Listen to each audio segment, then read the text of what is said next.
صبر کہتے کس کو ہے؟ صبر اسی چیز کو کہتے ہیں کہ آپ کے اوپر پریشانی آئی، مصیبت آئی، اور ان مصیبتوں کے اندر، ان پریشانیوں کے اندر آپ کی زبان سے کوئی برا لفظ نہیں نکلتا۔ انبیاء کا آپ کے اوپر مصیبتیں آئی، پریشانیاں آئی، پریشانیوں سے دوچار کیا گیا۔ اللہ رب العالمین نے قرآن مجید کے اندر حضرت یوسف علیہ السلام کا ذکر کیا، اور ذکر کر کے ان کی جو ان کے اوپر حالات بیتے، ان حالات کا اللہ رب العالمین نے ذکر کیا۔ جب وہ گھر سے بے گھر کر دیے گئے، انہیں کنویں کے اندر لے جا کر پھینک دیا گیا، اور اس کے بعد لے جا کر انہیں مصر کے بازار میں بھیج دیا گیا۔ یہ مصیبتیں تھی، یہ پریشانیاں تھی، گھر سے بے گھر ہو گئے، گھر سے دور کر دیے گئے، والد محترم سے دور کر دیے گئے، بھائیوں سے دور کر دیے گئے، خاندان سے دور کر دیے گئے، لیکن وہاں پر انہوں نے زبان سے ایسا کوئی لفظ نہیں نکالا جو ان کی زبان پر وہ شکوے والا لفظ ہوگا۔ اللہ رب العالمین نے قرآن مجید میں کئی مقامات پر صبر کا ذکر کیا، اور اللہ رب العالمین نے صبر کو بڑے الگ الگ انداز میں بیان کیا ہے۔ کہیں پر صبر کو اور نماز کو جوڑ دیا اللہ رب العالمین نے، کہیں پر اللہ رب العالمین نے مصیبتوں کے بعد صبر کے بارے میں کہا، کہیں پر اللہ رب العالمین نے یہ کہا کہ ہم صبر کرنے والوں سے محبت کرتے ہیں۔ تو قرآن مجید کے اندر اللہ رب العالمین نے ایسی کئی جگہوں پر صبر کا ذکر کیا ہے، اور ساتھ میں کئی سارے انبیاء اکرام کا قرآن میں ذکر کیا کہ مصیبتیں ان کے اوپر آئی، پریشانیاں ان کے اوپر آئی، مصائب ان کے اوپر ڈھائے گئے، لیکن معاملہ ان کا یہ تھا کہ وہ ہمیشہ ان مصائب کے اوپر، ان مشکلات کے اوپر، ان پریشانیوں کے اوپر صبر کرتے رہے، اور اللہ رب العالمین سے رضا کا معاملہ برقرار رکھا۔ تو دنیا کے اندر رہنے والے انسانوں کو اللہ رب العالمین نے قرآن کے ذریعے سے پیغام دیا، اہل ایمان والوں کو خصوصاً اللہ رب العالمین نے کہا کہ مصیبتیں، پریشانیاں آئیں گی، مسائل سے دوچار کیے جاؤ گے، کبھی ایمان کے لیے، کبھی کھانے پینے کے لیے، کبھی زمانے کے لوگوں کی تکالیف سے تمہیں دوچار کیا جائے گا، لیکن سارے معاملات میں انسان کی زبان پر شکوے والا لفظ نہ ہو۔ اگر اس کی زبان پر کوئی شکوے والا لفظ ہوگا یا شکایت والا لفظ ہوگا تو پھر وہ آدمی کہاں سے صبر کرنے والا ہوا؟ صبر کہتے کس کو ہیں؟ صبر اسی چیز کو کہتے ہیں کہ آپ کے اوپر پریشانی آئی، مصیبت آئی، اور ان مصیبتوں کے اندر، ان پریشانیوں کے اندر آپ کی زبان سے کوئی برا لفظ نہیں نکلا، آپ کے اندر گھبراہٹ نہیں آئی، آپ نے اپنے زبان کو محفوظ رکھا، آپ کی زبان سے کوئی شکوے والا لفظ نہیں نکلا، تب جا کر جو ہے آپ ان لوگوں میں شامل ہو جائیں گے جن کے بارے میں اللہ رب العالمین نے کہا کہ جو مصیبتوں کے اوپر صدمے کے وقت میں صبر کرتا ہے، اللہ رب العالمین اس کے ساتھ میں۔ جو مصیبتوں کے اوپر، پریشانیوں کے اوپر صبر نہیں کرتا، شکوے کے الفاظ ادا کرتا رہتا ہے، شکایتیں کرتا رہتا ہے، ایسے آدمی سے اللہ رب العالمین محبت نہیں کرتا۔ انبیاء کرام کے اوپر مصیبتیں آئی، پریشانیاں آئی، پریشانیوں سے دوچار کیا گیا۔ اللہ رب العالمین نے قرآن مجید کے اندر حضرت یوسف علیہ السلام کا ذکر کیا، اور ذکر کر کے ان کی جو ان کے اوپر حالات بیتے، ان حالات کا اللہ رب العالمین نے ذکر کیا۔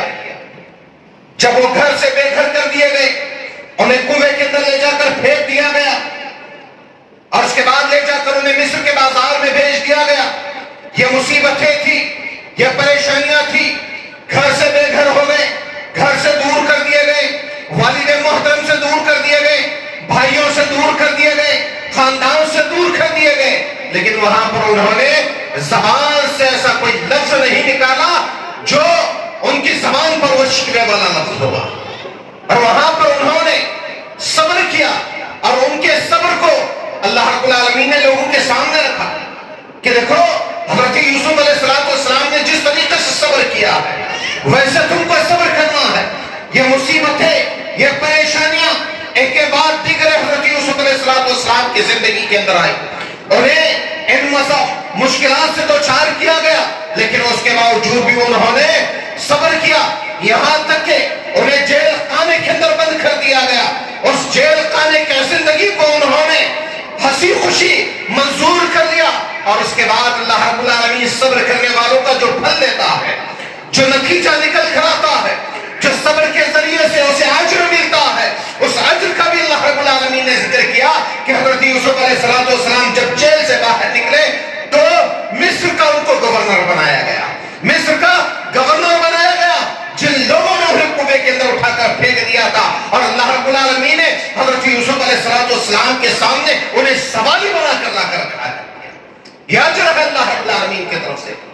جو مصیبتوں کے اوپر، پریشانیوں کے اوپر صبر کرتا ہے تو اللہ رب العالمین انہیں اجر سے نوازتا رہتا ہے. تو گویا کہ یہ مصیبتیں، یہ پریشانیاں انسان کی زندگی میں آئی ہیں. انسان کو گھبرانے کی ضرورت نہیں ہے، شکایتیں کرنے کی ضرورت نہیں ہے، پریشان ہونے کی ضرورت نہیں ہے. اس کے ساتھ میں جب مصیبتیں آ رہی ہے تو اللہ رب العالمین اس کا حل بھی اس کے ساتھ میں بھیج دیتا ہے. بندے کو آزمانے کے لیے کیسے آزمایا جائے گا، کس طریقے سے آزمایا جائے گا، اللہ رب العالمین نے قرآن مجید کے اندر اس کا ذکر کیا ہے. وَلَنَبْلُوَنَّكُمْ بِشَيْءٍ مِّنَ الْخَوْفِ وَالْجُوعِ وَنَقْصٍ مِّنَ الْأَمْوَالِ وَالْأَنفُسِ وَالثَّمَرَاتِ وَبَشِّرِ الصَّابِرِينَ. اللہ رب العالمین نے کیا کہا؟ ہم تمہاری آزمائش کریں گے، بغیر آزمائے کے نہیں چھوڑا جائے گا. کیسے آزمائش کریں گے، کس طریقے سے آزمائش کریں گے؟ کہا وَلَنَبْلُوَنَّكُمْ بِشَيْءٍ مِّنَ الْخَوْفِ. اللہ رب العالمین کہہ رہا ہے ہم تمہیں خوف میں مبتلا کر کے ہماری آزمائش کریں گے، ڈر میں مبتلا کر کے. وہ ڈر کسی بھی طریقے کا ہو سکتا ہے، کیسے بھی ہو سکتا ہے. آج معاملہ کیا ہے؟ تھوڑا سا طوفانی بارش آ گئی، ہمارے دل کے اندر خوف پیدا ہونا شروع ہو جاتا ہے. ہر آدمی اپنے بزنس کے بارے میں خوف زدہ ہوتا ہے کہ اتنی بارش آئے گی تو کیا ہوگا، کیسے ہوگا، کس طریقے کا ہوگا. اور ایسے وقت میں بندہ کیا کرے گا؟ یہ ساری چیزیں اللہ رب العالمین کی طرف سے ہماری آزمائش ہو سکتی ہے، ہمارے گناہوں کی وجہ سے ہو سکتی ہے، ہمارے نادانیوں کی وجہ سے ہو سکتی ہے.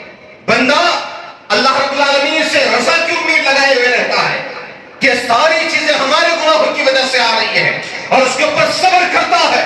جو مصیبتیں آ رہی ہے وہ یہ سمجھتا ہے کہ اللہ رب العالمین کی طرف سے آزمائش ہے. وَلَنَبْلُوَنَّكُمْ بِشَيْءٍ مِّنَ الْخَوْفِ. اللہ تعالیٰ کہ ہم خوف میں مبتلا کر کے تمہارے امتحان لیں گے، تمہاری آزمائش کریں گے. دنیا میں اللہ رب العالمین نے بھیج دیا ہے تو ایسے ہی نہیں، بلکہ اللہ رب العالمین کہہ رہا ہے ہم تمہاری آزمائش کریں گے، تمہارے امتحان لیں گے. ہم یہ دیکھنا چاہتے ہیں کہ تم اس امتحان میں کامیاب ہوتے ہیں یا نہیں ہوتے ہیں. کامیاب کہاں پر؟ آزمائشوں کے اندر چھپے. آزمائشوں کے اوپر صبر کرو گے، کامیابی ملے گی، جنت جیسے نعمت سے تم کو نوازا جائے گا. اللہ رب العالمین نے کہا وَلَنَبْلُوَنَّكُمْ بِشَيْءٍ مِّنَ الْخَوْفِ وَالْجُوعِ وَنَقْصٍ مِّنَ الْأَمْوَالِ. ساتھ میں یہی نہیں کہا تمہیں خوف میں مبتلا کر کے تمہاری آزمائش کریں گے. اللہ رب العالمین نے یہ بھی کہا وَنَقْصٍ مِّنَ الْأَمْوَالِ وَالْأَنفُسِ بھی کہا. اللہ رب العالمین کہا ہم تمہارے مالوں کو کم کر کے، تمہارے مالوں کو کم کر کے. اہل ایمان کو گھبرانے کی ضرورت نہیں ہے. کبھی مال میں کمی بھی ہو جاتی ہے، کبھی زیادتی بھی ہو جاتی ہے. اللہ رب العالمین خود کہہ رہا ہے مالوں کے اندر کمی کر کے ہم تمہاری آزمائش کریں گے. اور ساتھ میں یہ بھی کہا کہ تمہارے نسلوں کو جدا کر کے تمہاری آزمائش کریں گے، تمہارے نسل تم سے جدا کر دیے جائیں گے. اللہ رب العالمین کہہ رہا ہم تمہاری اس کے ذریعے سے بھی آزمائش کریں گے. تھوڑا سا یہ ہم یہاں پر دیکھتے ہیں صحابہ کرام کے دور میں کیا کچھ نہیں. بہت ساری چیزیں آئی، ہاں بہت سارے مسائل مشکلات ان کے اوپر آئے، مسائل سے ان کو دوچار کیا گیا. کبھی ایمان کے خاطر انہیں ڈرایا گیا، دھمکایا گیا، ان کے اوپر ظلم و ستم کیا گیا، انہیں مارا گیا، گرم ریت پر لٹایا گیا، گرم پتھر ان کے سینے پر رکھ دیے گئے. یہ ساری تکلیفیں انہیں صرف ایمان کی وجہ سے دی گئی ہے. ان ساری تکلیفوں کو انہوں نے برداشت کیا، ان ساری تکلیفوں کے اوپر انہوں نے نتیجہ کیا ملا؟ اللہ رب العالمین نے ساری دنیا کے اوپر ان کی حکومت کو قائم کر لیا. مصیبتیں آئی، پریشانیاں آئی، لیکن ان پریشانیوں کے اوپر، ان مصیبتوں کے اوپر اہل ایمان ہمیشہ صبر کرتے رہے، برداشت کرتے رہے. شکوے والے الفاظ آج ہمیں جگہ جگہ پر شکوے والے الفاظ سننے کو ملتے ہیں، شکایتیں سننے کو ملتی ہیں. ہاں، اولاد چھڑے گئی، اللہ نے لے لیا، اس کے اوپر بھی شکوے والا لفظ ہے کہ ہماری اولاد ہم سے بچھڑ کر چلے گئی، اولاد جدا ہو گئی یا اولاد وفات پا گئی. یہ ساری چیزیں ہیں. اللہ رب العالمین کیا کہہ رہا ہے؟ وَلَنَبْلُوَنَّكُمْ بِشَيْءٍ مِّنَ الْخَوْفِ وَالْجُوعِ وَنَقْصٍ مِّنَ الْأَمْوَالِ وَالْأَنفُسِ. اللہ رب العالمین کہہ رہا ہے بھوک کے ذریعے سے، خوف کے ذریعے سے، نفسوں کو تمہارے مالوں کو تنگ کر کے، تمہارے نفسوں کو تم سے جدا کر کے ہم تمہاری آزمائش کریں گے.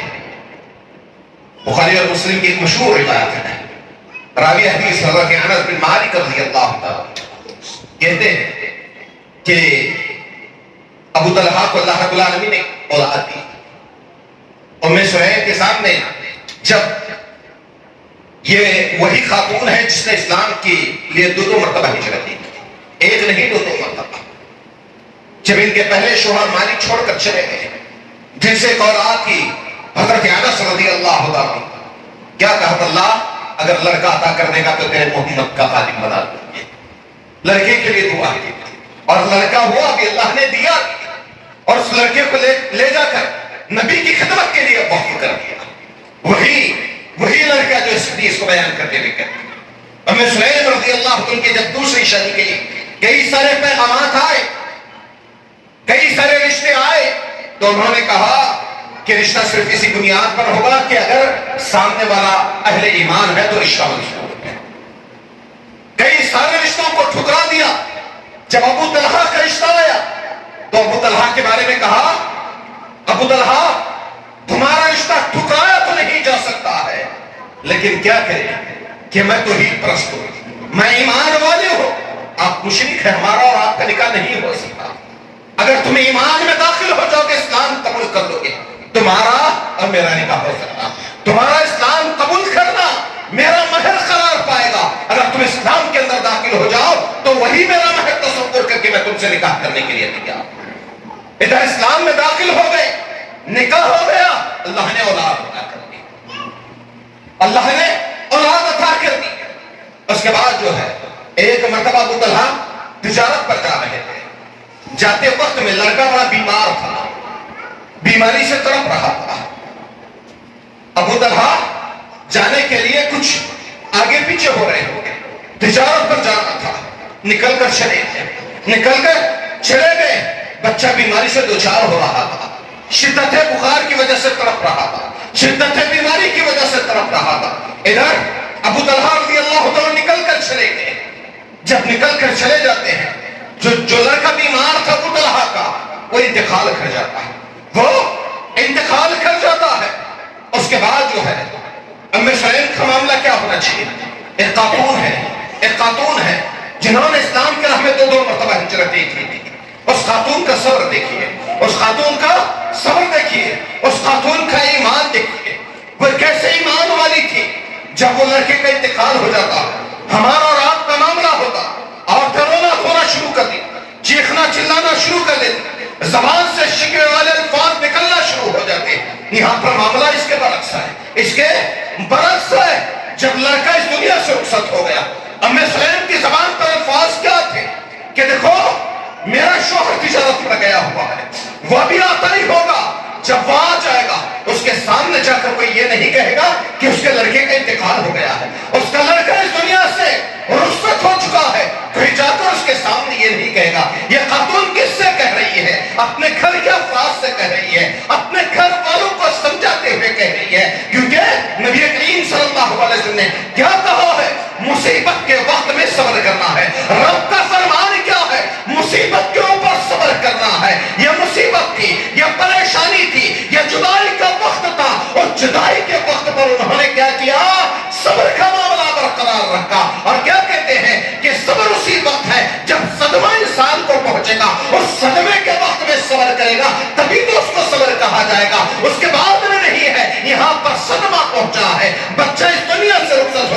ہے. معاملہ کیا ہے؟ معاملہ صبر کا ہے. ام سلیم رضی اللہ تعالی کیا کہتے ہیں اپنے گھر والوں کو مخاطب کر کے؟ میرا شوہر گیا ہوا، وہ ابھی آتا ہی ہوگا، وہ آئے گا تو کوئی جا کر اس کے سامنے یہ نہیں کہے گا کہ اس کے لڑکے کا انتقال ہو چکا ہے، اس کا لڑکا اس دنیا سے جدا رخصت ہو چکا ہے. جا کر کوئی نہیں کہے گا. مسلم شریف کے الفاظ حضرت انس بن مالک کہتے ہیں کہ ام سلیم پہلے سے زیادہ بن سور کر اپنے شوہر کا انتظار کر رہی ہے. یہ شوہر کی اطاعت اور فرما برداری کا معاملہ بھی ہے. شوہر ناراض ہو گیا، شوہر کی ناراضگی میں رب کی ناراضگی ہے. شوہر کو بھی تو راضی کرنا ہے، رب کو راضی کرنا ہے، شوہر کو راضی کرنا ہے. شوہر ناراض نہ ہو. آج یہاں پر شوہر گھر کے اندر داخل ہوتا ہے، لڑائی جھگڑے نہ جانے کتنے فسادی چیزیں سامنے نکل کر آ جاتی ہیں، کئی سارے فتنے نکل کر آ جاتے ہیں. یہاں پر ایک خاتون کہتی ہے، اسلام کی بہادر بیٹی کہتی ہے، کیا کہتی ہے کہ میرے شوہر آنے والا ہے، کوئی جا کر نہیں بتائے گا. اور ساتھ میں معاملہ کیا ہے؟ شوہر کو راضی کرنے کے لیے گھر کے اندر بیٹے کی میت رکھی ہوئی ہے، گھر کے اندر بیٹے کی لاش رکھی ہوئی ہے. اس کے باوجود معاملہ کیا ہے؟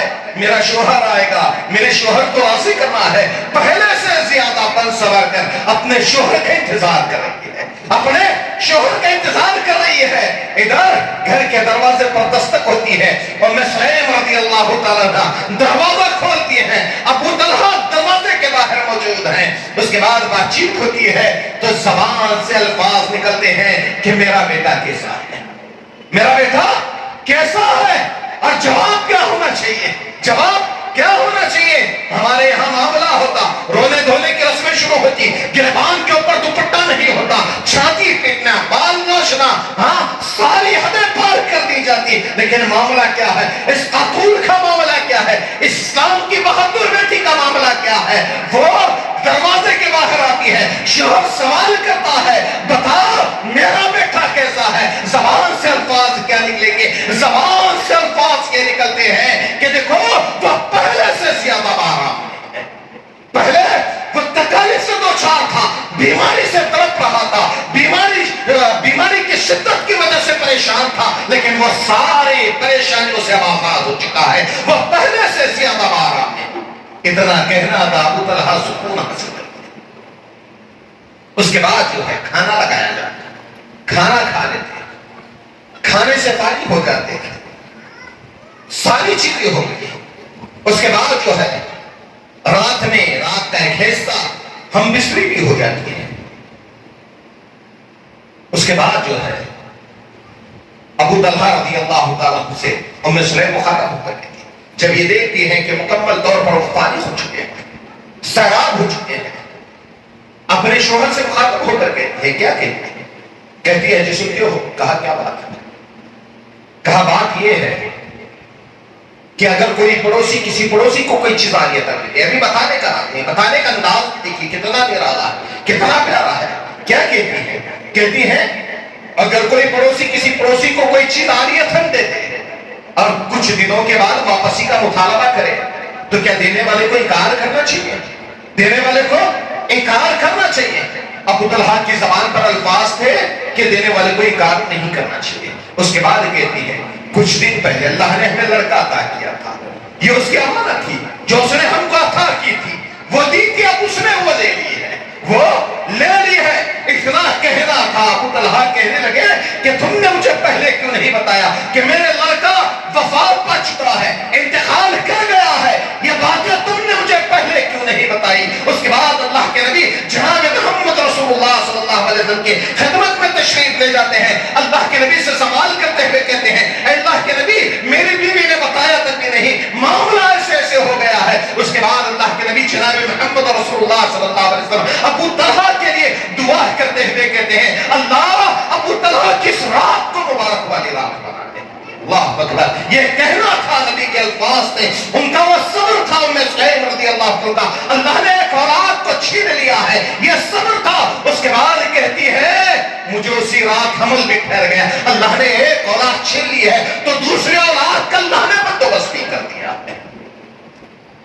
مصیبتیں اللہ رب العالمین، جو مصیبتیں پریشانیاں آتی ہیں، جو مصائب انسان کے اوپر آتے ہیں، ان کے اوپر وہ صبر کرتا رہتا ہے، تو اللہ رب العالمین ان نعمتوں کے ذریعے سے وہ ساری پریشانیوں کو، ساری مصیبتوں کو دور کر دیتا ہے، ساری مصیبتوں کو۔ یہ جو صبر کرتا ہے، ایسے لوگوں سے جو مصیبتیں آتی ہیں، پریشانیاں آتی ہیں، ان پریشانیوں کے اوپر، ان مصیبتوں کے اوپر صبر کرتے ہیں، اللہ رب العالمین نے کہا میں ایسے صابرین سے محبت کرتا ہوں، میں ایسے لوگوں سے محبت کرتا ہوں جن کے اوپر مصیبتیں بھی آئی لیکن ایمان کو نہیں چھوڑا، اپنے عقیدے کو نہیں چھوڑا، اپنے عقیدے کے اوپر جمے رہے، اپنے ایمان کے اوپر جمے رہے، میں ایسے لوگوں سے محبت کرتا ہوں۔ اسی لیے اللہ کے نبی جناب محمد رسول اللہ صلی اللہ علیہ وسلم نے صبر کے تعلق سے کہا ہے کہ انصار کے کچھ لوگ، حضرت ابو سعید خدری کہتے ہیں کہ اللہ کے نبی جناب محمد رسول اللہ صلی اللہ علیہ وسلم کے پاس کچھ انصار کے لوگ آئے، اللہ کے نبی سے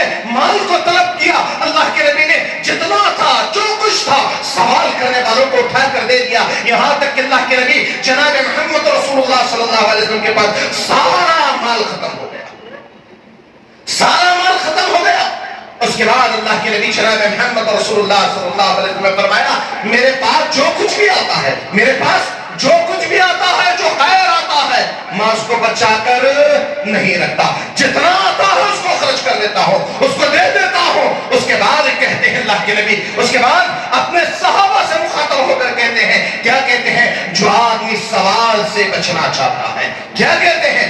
اللہ کے نبی نے فرمایا جو آدمی سوال سے بچنا چاہتا ہے، ہاتھ پھیلانے سے بچنا چاہتا ہے، تو اللہ تعالیٰ اس کو سوال سے بچا لیتا ہے، اس کو غنی بنا دیتا ہے، غنا عطا کر دیتا ہے اللہ تعالیٰ اس کو، جو سوال سے بچنا چاہتا ہے۔ اس کے بعد کہتے ہیں کہ اللہ رب العالمین کی طرف سے جو عطیہ دیا گیا ہے اس میں صبر سے بڑھ کر کوئی عطیہ نہیں ہے، جو تحفہ دیا گیا ہے صبر سے بڑھ کر کوئی اور تحفہ نہیں ہے۔ میرے بھائیوں، مصیبتیں آئیں گی، پریشانیاں آئیں گی، بیماریاں آئیں گی، ان بیماریوں کے اوپر، ان مصیبتوں کے اوپر، ان پریشانیوں کے اوپر صبر کرنا ہے۔ اللہ کے نبی کے پاس حضرت عطا بن ابی رباح کہتے ہیں اللہ کے نبی جناب محمد رسول اللہ صلی اللہ علیہ وسلم کے پاس ایک عورت آئی جس کے بارے میں کہا جاتا ہے اسے مرغی کی بیماری تھی، مرغی کی جب بیماری تھی، وہ بیماری اس کو لائق اس کے اوپر سوار ہو جاتی تھی تو وہ جو ہے زمین پر گر جاتی تھی اور اس کی سطر کھل جاتی تھی، اس کی سطر کھل جاتی تھی۔ وہ اللہ کے نبی جناب محمد رسول اللہ صلی اللہ علیہ وسلم کے پاس آتی ہے، اللہ کے نبی سے عرض کرتی ہے میرے بھائیو آج ہمارے اندر بھی کئی ساری بیماریاں ہیں لیکن ان بیماریوں کو لے کر ہم شکایتیں کرتے رہتے ہیں، شکوے کرتے رہتے ہیں۔ میرے بھائیو کبھی یہ سمجھو کہ یہ بیماریاں جو آئی ہوئی ہیں یہ ہمیں ہمارے گناہوں سے نجات دلانے کے لیے ہے۔ اگر ہم اس کے اوپر شکوے شکایتوں کے بجائے رب سے دعا کرتے رہیں گے، ان بیماریوں سے نجات حاصل کرنے کی کوشش کرتے رہیں گے تو اللہ رب العالمین جو ہے ان بیماریوں کے اوپر صبر کرنے کی وجہ سے جنت جیسی نعمت عطا کرے گا۔ حضرت ایوب علیہ السلام کو جب پریشانی لاحق ہوئی تو انہوں نے رب سے التجا کرتے ہوئے کہا تھا انی مسنی الضر، اللہ مجھے یہ تکلیف پہنچی ہے، مجھے یہ بیماری لاحق ہوئی ہے، اللہ تو نجات دینے والا ہے، تو اس بیماری سے آزاد کرنے والا ہے۔ اور اللہ رب العالمین نے حضرت ایوب علیہ السلام کو اس بیماری سے نجات دلا دی، اس بیماری سے نجات دلا دی، کیونکہ ایک مصیبت تھی، ایک پریشانی تھی، اور جب صبر کیا اس پریشانی کے اوپر، رب سے دعا مانگی تو اللہ رب العالمین نے اس بیماری کو ختم کر دیا۔ وہ عورت اللہ کے نبی کے پاس آئی اور اللہ کے نبی کے پاس آ کر اللہ کے نبی سے عرض کرنے لگی اللہ کے نبی مجھے مرغی کی بیماری ہے، مرغی کی بیماری ہے، اور جب وہ بیماری میرے پر سوار ہو جاتی ہے میں زمین پر گر جاتی ہوں، میری سطر کھل جاتی ہے، اللہ کے نبی میرے لیے دعا کیجئے۔ اللہ کے نبی جناب محمد رسول اللہ صلی اللہ علیہ وسلم نے اس خاتون سے کہا، اس عورت سے کہا اگر تو کہہ دے گی، اگر تو کہہ دیتی ہے تو میں تیرے لیے دعا کرتا ہوں کہ اللہ تجھے اس بیماری سے نجات دلا دے گا، لیکن تو اپنی بیماری کے اوپر اگر صبر کرے گی تو اس کے بدلے سیدھا تیرے لیے جنت ہے، تیرے لیے جنت ہے۔ اس خاتون کی زبان سے کیا الفاظ نکلتے ہیں؟ وہ خاتون اللہ کے نبی سے کہتی ہے، کیا کہتی ہے؟ اے اللہ کے نبی مجھے میری بیماری منظور ہے، بس اتنی دعا کیجئے میرے لیے کہ اللہ جو ہے جب یہ بیماری میرے پر لائق ہو جائے، میری سطر نہ کھلے، بس میرے لیے تیری دعا کر دیجئے۔ اللہ اکبر۔ انہوں نے جنت کے خاطر اپنی بیماریوں کو گوارا کر لیا۔ ایک پریشانی تھی، اس پریشانی کو انہوں نے کیا کیا؟ دیا, صبر کے ذریعے سے ختم کر دیا. ہم صبر کرتے رہیں گے, اللہ کی طرف سے نعمتیں آئے گی, اللہ کی طرف سے بہت ساری مدد آئے گی. اللہ کے نبی جناب محمد رسول اللہ صلی اللہ علیہ وسلم کے اور زندگی ہمارے سامنے موجود ہے. اللہ کے نبی جب طائف کی طرف چلے گئے, طائف کے سرداروں کو ایک ایک کر کے اللہ کے نبی نے مخاطب کیا تھا. ایک ایک کر کے حضرت مائے عائشہ رضی اللہ تعالیٰ عنہ نے اللہ کے نبی سے سوال کیا تھا, اللہ کے نبی آپ کو سب سے زیادہ تکلیف کب پہنچی ہے, سب سے زیادہ تکلیف کب پہنچی ہے؟ تو اللہ کے نبی نے اپنی تکلیف کو بتاتے ہوئے کہا تھا کہ اس وقت سب سے زیادہ تکلیف پہنچی ہے جب اللہ کے نبی طائف کی طرف چلے گئے. طائف کے لوگوں کے سامنے انہوں نے توحید کی دعوت کو رکھا, توحید کو پیش کیا. وہاں کے سرداروں نے, وہاں کے لوگوں نے نبی کی دعوت کو قبول کرنے سے انکار کر دیا, نبی کی دعوت کو ٹھکرا دیا, نبی کی دعوت کو چھوڑ دیا. یہاں تک کہ اللہ کے نبی جناب محمد رسول اللہ صلی اللہ علیہ وسلم کے پیچھے اور بادشاہوں کو لگا دیا, بدماشوں کو لگا دیا جو آوازیں کر رہے تھے نبی کریم صلی اللہ علیہ وسلم کے اوپر, پتھریں اٹھا کر نبی کریم صلی اللہ علیہ وسلم کے اوپر برسا رہے تھے, مار رہے تھے. یہاں تک کہ اللہ کے نبی کو زخمی کیا, اللہ کے نبی کے سر سے خون بہتا ہوا جوتوں کے اندر جمع ہو گیا, جوتوں کے اندر جمع ہو گیا. یہاں تک کہ اللہ کے نبی بے ہوش ہو گئے. خانہ سالم میں جا کر اللہ کے نبی کو جب ہوش آیا, جب ہوش آیا تو پہاڑوں کا فرشتہ حضرت جبرائیل کے ساتھ میں موجود تھا. اس وقت جو ہے, اس وقت اللہ کے نبی جناب محمد رسول اللہ صلی اللہ علیہ وسلم کو جبرائیل علیہ السلام کہتے ہیں کہ میرے ساتھ میں اللہ نے پہاڑوں کے فرشتوں کو بھیجا ہے, وہ آپ کی مدد کے لیے آیا ہوا ہے. اس وقت کہا جاتا ہے اے محمد رسول اللہ صلی اللہ علیہ وسلم آپ کہہ دیں ان طائف والوں کے بارے میں, اگر ان طائف والوں کو ان دونوں پہاڑوں کے درمیان رکھ کر پیس دوں تو میں اللہ کے اس حکم کو, آپ کی اس بات کو, آپ کی اس بات کو ماننے کے لیے تیار ہوں. اللہ کے نبی نے فرمایا نہیں نہیں, ان کو ایسے ہی چھوڑ دو, اگر یہ ہدایت پر نہ ہے نہ صحیح, لیکن ان کی آنے والی نسلیں ہدایت کے اوپر آ جائیں گی. اللہ کے نبی جناب محمد رسول اللہ صلی اللہ علیہ وسلم کے اوپر یہ پریشانی آئی, یہ مصیبت آئی, لیکن معاملہ قوم کے سامنے کیا رکھا, امت کے سامنے کیا رکھا؟ یہ چیزیں آتی رہیں گی, یہ چیزیں آتی رہیں گی, یہ پریشانیاں آتی رہیں گی, اور ان پریشانیوں کے اوپر صبر کرنا ضروری ہے. کیونکہ اہل ایمان کا شعبہ کیا ہے, اہل ایمان کا شعبہ کیا ہے؟ مصیبتیں آئیں گی, پریشانیاں آئیں گی, اور مصیبتوں کے اوپر, ان پریشانیوں کے اوپر وہ تو ان پریشانیوں کے اوپر صبر بھی کریں گے, اور اپنے ساتھیوں کو صبر کی تلقین بھی کریں گے, صبر کی تلقین بھی کریں گے. اللہ رب العالمین قرآن مجید میں کہہ رہا ہے, کیا کہہ رہا ہے, وَالْعَصْرِ إِنَّ الْإِنسَانَ لَفِي خُسْرٍ إِلَّا الَّذِينَ آمَنُوا وَعَمِلُوا الصَّالِحَاتِ وَتَوَاصَوْا بِالْحَقِّ وَتَوَاصَوْا بِالصَّبْرِ. اللہ رب العالمین نے کیا کہا, قسم ہے زمانے کی, قسم ہے زمانے کی, یقیناً انسان گھاٹے میں ہے, انسان گھاٹے میں ہے. ہاں مگر وہ لوگ کبھی گھاٹے کا سودا نہیں کریں گے. اللہ رب العالمین نے کہا ہے کہ جو لوگ ان کا ذکر کرے گا, اللہ رب العالمین ذکر کرا ہے, وہ کبھی زمانے کے گھاٹے میں نہیں رہیں گے. سب سے پہلے اللہ رب العالمین نے کیا کہا ہے, اِلَّا الَّذِينَ آمَنُوا کہا ہے. پہلے کیا ضروری ہے, صبر کرنا ہے, ایمان ضروری ہے, صبر کرنا ہے, عقیدہ تو ضروری ہے. بغیر عقیدے کے صبر بھی کر لیا تو کوئی فائدہ نہیں. دنیا کے اندر اس کا ثواب دے دیا جائے گا, دنیا کے اندر اس کا اجر دے دیا جائے گا, لیکن آخرت کے لیے کچھ نہیں. ایمان ہے, ایمان کے اوپر صبر کرتا ہے, ایمان کے اوپر صبر کرتا ہے, عقیدہ درست ہے, عقیدہ توحید کو اپنے سینے میں بسا کر رکھا ہوا ہے, اس کے اوپر صبر کرتا ہے. اللہ تعالیٰ کے یہاں اجر و ثواب ملے گا, اللہ تعالیٰ کے یہاں اجر و ثواب سے نوازا جائے گا. اگر عقیدہ درست نہیں ہوگا تو پھر معاملہ کیا ہوگا, دنیا کے اندر جتنی چیزیں ہوں اس کو دی جائے گی, لیکن آخرت میں کچھ نہیں ہوگا. اللہ کے نبی جناب محمد رسول اللہ صلی اللہ علیہ وسلم جب صحابہ کرام کے اوپر مصیبتیں آتی ہیں, مصیبتوں کے پہاڑ توڑے جاتے, انہیں ستایا جاتا, انہیں مارا جاتا, انہیں بھوکا رکھا جاتا, انہیں پیاسا رکھا جاتا, اللہ کے نبی جناب محمد رسول اللہ صلی اللہ علیہ وسلم اپنے صحابہ کرام کو نصیحت کرتے ہوئے کہتے ہیں, اپنے صحابہ کرام کو بتاتے ہوئے کہتے ہیں, ابھی تمہارے اوپر پریشانیاں وہ نہیں آئی جو پہلے انبیاء کرام کے اوپر آئی, پہلے کے ایمان والے لوگوں کے اوپر آئی, وہ پریشانیاں نہیں آئی. یہاں تک کہ حضرت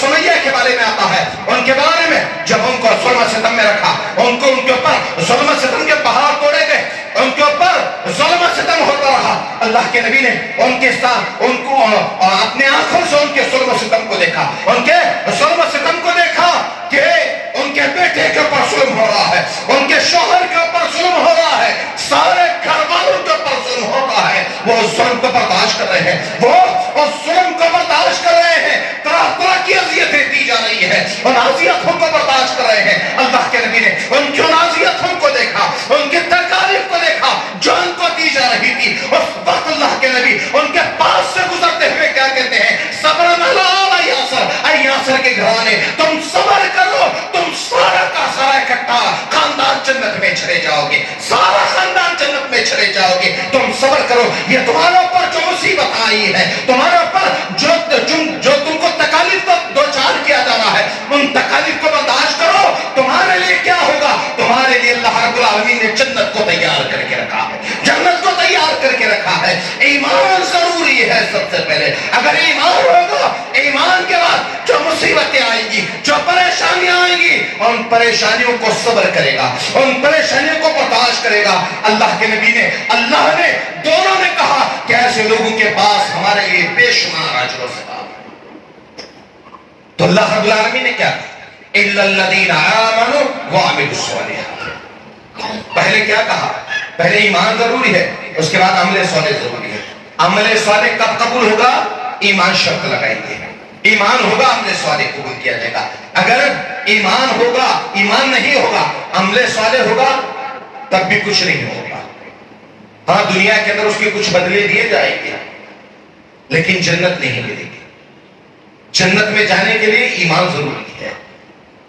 اب کوئی کہہ رہا ہے میں خیر کا کام کر رہا ہوں لیکن ایمان نہیں ہے، میں اچھا کام کر رہا ہوں، ایمان نہیں ہے، جنت میں جائے گا؟ نہیں جائے گا۔ ایمان ضروری ہے جنت میں جانے کے لیے۔ تو اِلَّا الَّذِينَ آمَنُوا، جو زمانے کے گھاٹے میں نہیں جائیں گے، اللہ رب العالمین نے کیا کہا؟ پہلے کون لوگ ہوں گے؟ وہ جو زمانے کا گھاٹا نہیں برداشت کریں گے، ان کے اوپر زمانے کا گھاٹا نہیں آئے گا۔ پہلے آدمی اِلَّا الَّذِينَ آمَنُوا، ایمان والے، اس کے بعد عمل صالح، اس کے بعد ایک دوسرے کو حق کی وصیت کرنے والے اور ایک دوسرے کو صبر کی تلقین کرنے والے ہوں گے۔ اللہ رب العالمین نے کہا صبر کی تلقین کرنے والوں کے تعلق سے کہا کہ کبھی زمانے کا گھاٹا نہیں سہیں گے، زمانے کا گھاٹا کبھی ان کے اوپر نہیں آئے گا، کبھی زمانہ ان کو نقصان نہیں پہنچائے گا۔ جو ایک دوسرے کو صبر کی تلقین کرتے ہیں، تو اللہ رب العالمین نے ایک جگہ پر کہا، نماز کے تعلق سے کہا، نماز اور صبر کو ایک ساتھ میں جمع کرتے ہوئے کہا وَاسْتَعِينُوا بِالصَّبْرِ وَالصَّلَاةِ۔ اللہ رب العالمین نے کیا کہا؟ وہ لوگ نماز اور صبر کے ذریعے سے مدد طلب کرتے ہیں، نماز اور صبر کے تعلق سے۔ تو گویا کہ صبر ضروری ہے۔ مصیبتیں، پریشانیاں، ساری چیزیں دنیا کے اندر انسان کو پر آتی رہیں گے، لیکن ان مصیبتوں کے اوپر، ان پریشانیوں کے اوپر بندہ کیا کرنا ہے؟ زبان سے کوئی شکوے والے الفاظ نہیں کہنے ہیں، شکایت والے الفاظ نہیں کہنا ہے۔ صبر کب ہوگا؟ اسی وقت ہوگا جب زبان سے اس چیز کا اظہار نہیں کرے گا، شکوے والے الفاظ نہیں کہے گا، شکایت والے الفاظ نہیں کہے گا، تبھی تو اس کا صبر مانا جائے گا۔ وہ یہ جان لے گا کہ جتنی پریشانیاں، جتنی مصیبتیں آئے گی، یہ من جانب اللہ ہے اور اللہ کی طرف سے ہے، اور اللہ ان پریشانیوں کو دور کرنے والا ہے، ان مصیبتوں کو دور کرنے والا ہے، ان مصیبتوں سے آزاد کرنے والا ہے۔ اور جب آزاد بھی کرے گا، اللہ تعالیٰ ساتھ میں نعمتوں سے بھی نوازے گا۔ جیسا کہ میں نے واقعات کے اندر حضرت یوسف علیہ السلام کا ذکر کیا، اللہ نے مصر کا بادشاہ بنا کر بٹھا دیا، اور ساتھ میں جن لوگوں نے دھوکہ دیا تھا، جن لوگوں نے کنویں میں پھینکا تھا، سواری بنا کر لا کر سامنے کھڑا کر دیا۔ یہ نعمت اللہ رب العالمین نے ان کے صبر کی وجہ سے ان کو نوازی ہے۔ حضرت ایوب علیہ السلام کے بارے میں جتنی چیزیں چلی گئی تھی، اللہ نے واپس سے وہ ساری چیزیں ان کو عطا کر دی، واپس سے ساری چیزیں عطا کر دی ہے۔ جو مصیبتیں ان کے اوپر آئی تھی، ان مصیبت کے اوپر انہوں نے صبر کیا تھا۔ تو جتنے انبیاء کے اوپر مصیبتیں، پریشانیاں آئی، انہوں نے صبر کیا، اور صحابہ کرام کی جماعت کے اوپر بھی بہت ساری مصیبتیں، پریشانیاں آئی، ایمان کے لیے انہیں ستایا گیا، آزمایا گیا، لیکن وہاں پر بھی انہوں نے صبر کیا۔ اس صبر کی وجہ سے اللہ رب العالمین نے نعمتیں عطا کر دی، انہیں بھی جو ہے کئی ساری چیزیں اللہ رب العالمین نے عطا کر دی ہے۔ تو گویا کہ جو پریشانیاں مصیبتیں آئے گی ان کے اوپر صبر کرنا ہے. دنیا میں اس کا اجر نہ صحیح لیکن اللہ رب العالمین کل قیامت کے آخرت میں جنت کی شکل میں انہیں نعمتوں سے نوازے گا, اجر و ثواب سے نوازے گا. اہل ایمان کا یہ عقیدہ ہوتا ہے دنیا کے اندر نعمتیں نہ ملے نہ صحیح لیکن اللہ تعالیٰ ان نعمتوں کو آخرت میں عطا کرے گا. تو ایک مومن کا یہ ایمان ہونا چاہیے کہ اگر دنیا میں نہ ملے اللہ رب العالمین آخرت میں یہ ساری چیزیں عطا کرنے والا ہے. تو میرے بھائیو یہ چند باتیں تھی جو صبر کے تعلق سے میں نے آپ لوگوں کے سامنے رکھی ہے. اس طریقے سے آپ قرآن مجید کو پڑھتے ہوئے چلے جائیں گے. بہت ساری جگہوں پر بہت ساری چیزوں کا اللہ رب العالمین نے صبر کے ساتھ میں ذکر کیا ہے کہ صبر کیسے کرنا ہے, کس طریقے سے کرنا ہے, اور صبر کرنے والوں کا الگ الگ انداز میں اللہ رب العالمین نے ذکر کیا ہے. تو آپ قرآن مجید کو پڑھیں گے تو بہت ساری چیزیں آپ لوگوں کے سامنے نکل کر آئیں گی اور حدیث کے ذریعے سے بھی بہت ساری چیزیں ہمارے سامنے نکل کر آئے گی. ایک مسلمان کو کیا کرنا چاہیے؟ قرآن کو پڑھتے رہنا چاہیے, حدیث کا مطالعہ کرتے رہنا چاہیے, دیکھنا چاہیے کہ کون سی چیزیں ہیں, کیا چیزیں ہیں, اللہ رب العالمین ہم سے کیا مطالبہ کر رہا ہے, اللہ رب العالمین ہم سے کیا چاہتا ہے, اور قرآن کے ذریعے سے ہم ہدایت حاصل کرنے کی کوشش کریں گے, حدیث کے ذریعے سے اپنی زندگیوں کو سنوارنے کی کوشش کریں گے.